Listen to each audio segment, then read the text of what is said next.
This boy got a 0 in his exams, feared going home to a co-ed double, so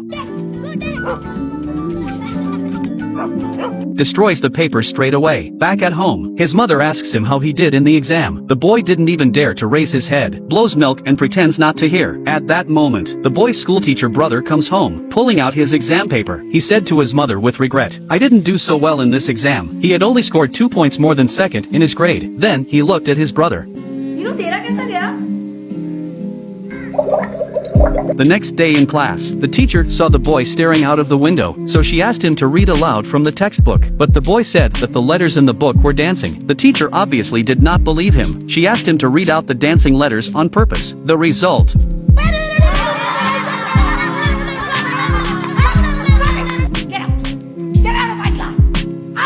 the boy's name is Ethan. This is not the first time he has been thrown out of class, but he wasn't actually lying. The letters do dance in his eyes. It's called dyslexia. He sees words in mirror image. For example, the letter B would appear to him as a D. The famous scientist Albert Einstein had the same condition when he was a young boy. In fact, Ethan was also a genius with an incredible imagination. In particular, he had a talent for drawing bold colors. His ideas were wildly imaginative. Many things that look ordinary to us, he sees things in a different light. Even some of the more complex puzzles he can put together with ease. But such a bright child, but he can't read or write. Having fed his test paper to the dog yesterday, Ethan was afraid of being punished by his teacher again. At the age of 8, he chose to skip school. He spent the day playing alone on the streets. When his father heard the news, he was furious and slapped him across the face. He said that if he didn't study properly again, he would send him to a military school. But the new exams soon started again. All the students were answering the questions in an orderly fashion. Only Ethan's mind was shining. Faced with 3 times 9 equals what? He imagined himself as a cosmic warrior, dragging the Earth star number 3, and colliding with Pluto 9. In the end, the planet Earth won. And so the answer is 3 times 9 equals 3. When he had finished the first question, and the exam time was over, the next day his parents were invited to school for tea. Ethan got a 0 every time. All the teachers said there was nothing they could do. The headmaster even said that the child might be mentally handicapped. He was recommended to be transferred to a special school as soon as possible, to avoid delaying his best treatment. The father, however, felt that his son's attitude to school was the problem, because no matter how you look at it, Ethan didn't look like he had an IQ problem. So, despite his son's objections, he sent him to a military school. The headmaster of the school assured his father with his bare hands, even if Ethan was the strongest of wild horses, he would soon be tamed. And so it was. Ethan was left alone at the school by his parents. But not only did the new environment not help him at all, instead, the absence of his parents, he felt more and more alone. He began to hate everything about it, even his favorite class, art. He was not interested in it at all. He would rather be punished by the teacher again and again. He chose to remain silent, because no one would believe